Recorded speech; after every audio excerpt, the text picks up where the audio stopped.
बिहार विधानसभा का आगामी चुनाव है और अभी हमारे साथ लालू यादव के यानी नाम से फेमस कृष्णा यादव यानी कि उर्फ मिमिक्री करने वाले लालू यादव हैं हमारे साथ। पहले स्वागत करेंगे और तमाम मुद्दों पर चर्चा करेंगे, जैसे कि अभी तमाम चीजें चल रही है, आगामी चुनाव आने वाला है। तेजस्वी जी काफी देखने को मिल रहा है कि मंचों पे जा रहे हैं, ताड़ी वगैरह लेके भी, जो ताड़ी का वो सामग्री होता है वो भी लेके मंच पे चढ़ जाते हैं। तमाम तथ्यों पे बात करेंगे। पहले स्वागत है, कैसे हैं? बहुत बहुत धन्यवाद आपको और आपके तमाम दर्शकों को और आपके चैनल को। अभी तो बढ़िया है, चुनावी वर्ष है, लोभ लुभावन काम चल रहा है। लोग जो है, कई लोग अपना जो मजबूत पक्ष है उसको रख रहे हैं। और रह गई तारी की बात, तो नीरा है रे भाई, धूप नहीं लगे तो जूस है, उसको पीने से काला जर और कई तरह का बीमारी जो है वो दूर होता है, पेट को झाड़ करके बढ़िया एस्टेब्लिश करता है। उसको भी तो नीतीश कुमार बंद कर दिए। नीतीश कुमार सनक गया है, इससे ये नहीं जानता है कि एक समुदाय का रोजी रोटी है। तो इससे बिहार और देश के जनता को पहले क्या बनता था, यही नीरा से गुड़ बनता था। जो अमिताभ जी की फिल्म में दिखाई जाती थी, गुड़ बेच करके। तो ये एक जो है बिजनेस का, ये लोगों का उद्धार इससे होता था, पासी समाज के तमाम भाई लोग का। और नीतीश कुमार इसको भी बंद कर दिया।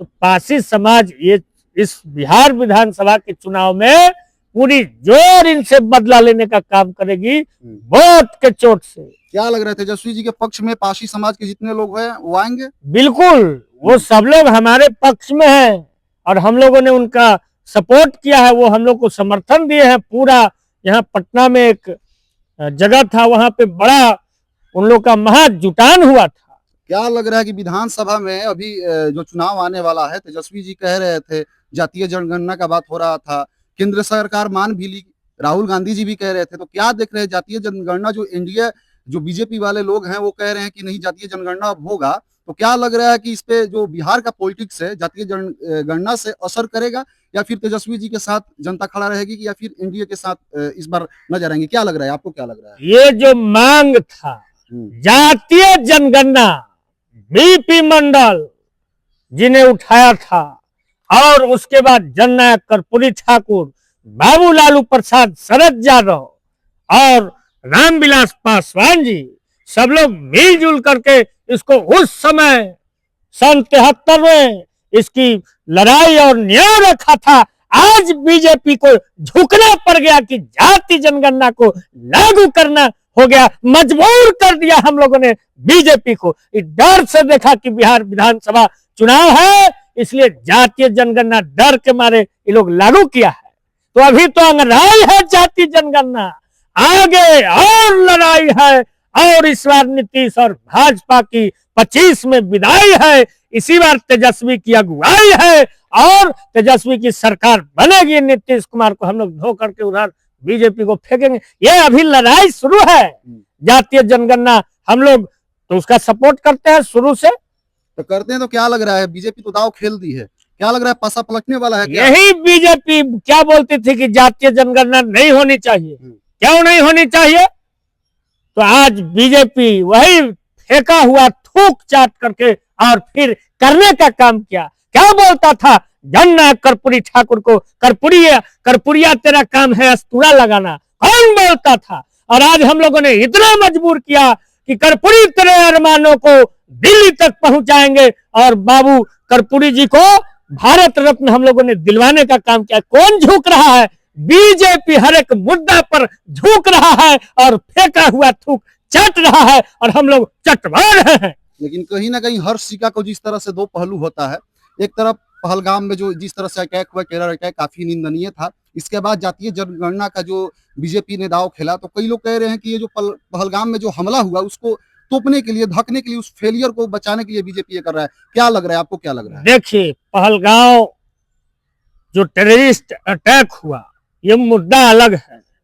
इसमें पक्ष विपक्ष, चाहे जितने हमारे देश के नौजवान हैं, वीर हैं, किसान हैं, वो सब इस घटना से काफी दुखी हुए। इसमें कोई पॉलिटिकल का बात नहीं, सब लोग को एक मंच पे इसमें आकर के सब लोगों ने दुख व्यक्त किया और कड़ी निंदा की है, चाहे वो पक्ष का हो चाहे वो विपक्ष का हो। और ये जातीय जनगणना ये तो लोकल मैटर है, बिहार का हो चाहे यूपी का, ये अलग मैटर है। देश लेवल का जब जवान को कोई हत्या कर, आम पब्लिक को कोई हत्या कर दिया, इस पर सब लोग पक्ष विपक्ष एक है। लेकिन जातीय जनगणना तो आज हम लोगों ने बीजेपी को झुका दिया। कहा था जिसकी जितनी हिस्सेदारी उसकी उतनी भागीदारी, बीजेपी तेरा काला कानून नहीं चलेगा, नहीं चलेगा, नहीं चलेगा। तो आज झुका दिया हम लोगों ने, झुका दिए कि बीजेपी ने दाव खेल दिया, चुनावी दाव। हमरे रोटी हमरे पलट रहा है, और अच्छी बात है, सीझ जाएगा तो हम लोग खा लेंगे। बिल्कुल। कहाँ से ये लालू यादव के फैन का जज्बा आया आपके अंदर और ये चीजें आपने करने लगा, मिमिक्री करने लगे? मैं उन्हीं की आवाज में लगता है कि वही बोल रहे हैं। मिमिक्री नहीं, बाबू लालू प्रसाद गरीब गुरबा पिछड़ा दलित के मसीहा थे, उसको नहा धोआ करके कपड़ा पहना करके स्कूल भेजने का काम किया था। वो दलित पिछड़ा को जिसको खटिया मचिया कुर्सी पर नहीं बैठने देता था मनोवादी लोग, उसको बाबू लालू प्रसाद ने उठाने का काम किया, गरीब गुरबा में आवाज दिया। तो बाबू लालू प्रसाद का इसलिए हमें दिल में आया कि नहीं, अपने बीच का है, गरीबों के मसीहा तो मसीहा है। अगर वो अस्वस्थ चल रहे हैं तो हम नौजवानों का ये जरूरी है कि हम उनकी आवाज को गरीब गुरबा तक के, हरेक गरीब गुरबा के बीच तक हम लोग अपनी लालू जी की आवाज में ये अच्छी चीजें बताएं और समझाएं, लोगों को एकजुट करें, सांप्रदायिक शक्ति को भगाने का काम करें। लेकिन प्रशांत किशोर जी कह रहे हैं कि नहीं, ये नीतीश कुमार जी भी बिहार को लूटे हैं और लालू जी के परिवार तो लूटा ही है, अब जनसुराज को मौका दीजिए। तो क्या लग रहा है, जनसुराज भी नया उभरता हुआ पार्टी दिख रहा है? ये कोई नहीं, बोटकटवा है। एगो होता है छिपकट्टा, एगो होता है घेटकट्टा, यह बोटकट्टा। हम डिफिनेशन दे देंगे बाद में, आपको अकेले मिलेगा। तो छिपकट्टा के है रे भाई, फिर घेटकट्टा के है, अब बोटकट्टा के है। पूरे देश में केजरीवाल जी का, दीदी का, कभी नीतीश कुमार का, कभी बीजेपी का गुजरात में ये एजेंट है। पैसा लेकर के प्रशांत किशोर पांडे बिहार में आए हैं। अब बीजेपी को मजबूत करने के लिए प्रशांत किशोर पांडे घूम रहा है। तो बिहार की जनता जान नहीं है कि पांडे जी के कैगो आया। बिहार बदलाव रैली करने जा रहे थे गांधी मैदान में, बोले कि आने ही नहीं दिया, रोक गया, आने नहीं दिया। ये तो बहाना है। अब बीजेपी के साथ इनको चुनाव के बाद जाना है, कौन नहीं जानता है, हम लोग नहीं जानते हैं। प्रशांत किशोर जी का स्टैंड क्या है? कहते हैं लालू ने कुछ नहीं किया, नीतीश ने नहीं किया, ऐसी बिजली आ गया, ऐसी सड़क बन गया, इतना ऐसी हो गया, ऐसी गरीब गुरबा आज बोल रहा है। वो सामाजिक न्याय का दौर था जब बाबू लालू प्रसाद ने आवाज उठाया था।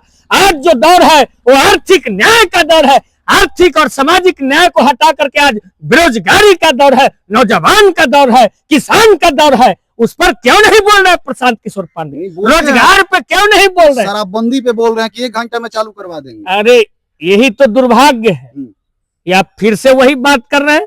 अरे रोजगार का बात कीजिए, कैसे बेरोजगारी हटे, कैसे जो पलायन है वो खत्म हो, उसकी बात कीजिए। तो बीजेपी की भाषा बोल रहे हैं। और एक इस तरह का भाड़ा पर वोट मांगने वाला आदमी, उसको जनता कभी माफ करेगी? बाहर का लोग यहाँ आकर के जो है अथी कर रहा है, कौन नहीं जानता। क्या लग रहा है आपको, आरजेडी इस बार सत्ता में आएगी और मुख्यमंत्री तेजस्वी यादव बन पाएंगे, या फिर क्या लग रहा है कि जनसुराज या फिर जेडीयू यानी एनडीए का सरकार बने? क्या लग रहा है आपको, क्या लग रहा है? नीतीश कुमार को खत्म करना चाहती है जनसुराज और भाजपा, इसलिए तैयार किया है प्लान बीजेपी। जनसुराज को प्रोडक्ट बना करके भेजा है बिहार में, जाओ नीतीश को चित करो। और नीतीश कुमार चित हो गए हैं। उनको थोड़ा भी समझ नहीं है कि प्रशांत किशोर को क्यों उतारा गया है। अभी उपचुनाव में देख लीजिए रे भाई, क्या स्थिति रहा, कौन काट रहा है। जब फिर अलग अलग लड़ेगा तो फिर देख लीजिए किसका क्या होगा। लेकिन इस बार तेजस्वी यादव माई बहन मान योजना लाए हैं। किसान, नौजवान सबको देखते हुए, आधी आबादी जो हमारी माता बहन महिलाएं हैं उसके सम्मान में तेजस्वी यादव मैदान में। तो कोई भी माई बहन के लिए, कोई भी छात्र नौजवान के लिए अगर कोई व्यक्ति इतना सोच रहा है, वही बिहार का अगला मुख्यमंत्री होगा। यशस्वी जी, तेजस्वी जी, वही बिहार के भविष्य होंगे। क्या प्लान है आरजेडी का, क्या प्लान है, क्या घोषणा करेंगे, किस मुद्दे पे चुनाव लड़ेगी आरजेडी इस बार? अरे देखा नहीं आपने, हम लोगों ने तो निकाल दिया अपना मैनिफेस्टो कि हमारी ये इस चीज पे लड़ाई है। नौजवान सवाल है महिलाओं को जो 2500 रुपया देने का बात हो रहा है, कहाँ से 2500 रुपया लाएंगे हर महीना में, कहाँ से देंगे? प्रशांत किशोर का सवाल है ये। प्रशांत किशोर कैसे मैनेजमेंट गुरु हैं, तो एगो वही मैनेजमेंट गुरु है। और सारी चीज में जो है हम लोग यहाँ रोजगार लगाएंगे, कंपनियां आएंगी, पैसा देंगी, वही पैसा को गरीब जनता में हम लोग देंगे, माई बहन को देंगे, ताकि वो किसी के पास हाथ नहीं फैला, उसको स्वयं अपना सरकार जो है जीवन बसर करने के लिए देगी, जो गरीबी रेखा से नीचे है। चलिए, आरजेडी के जो फैन है, जो लोग देख रहे हैं और आरजेडी को दिल से मानते हैं, क्या कहिएगा जाते हैं आप लोग भाई इसको शेयर कीजिए, इतना शेयर कीजिए कि नीतीश और बीजेपी को 25 में जीत करके, और नौजवान किसान का जो बात करता है उसको जिताने का काम कीजिए, जो पलायन की बात करता है, रोकने की बात करता है, यहाँ फैक्ट्री लगाने की बात करता है, उसको वोट कीजिए और नरेंद्र मोदी पर चोट कीजिए। जाते जाते कुछ फनी अंदाज में लालू जी का कोई टोन या डायलॉग हो जाए कुछ हमारे ऑडियंस के लिए।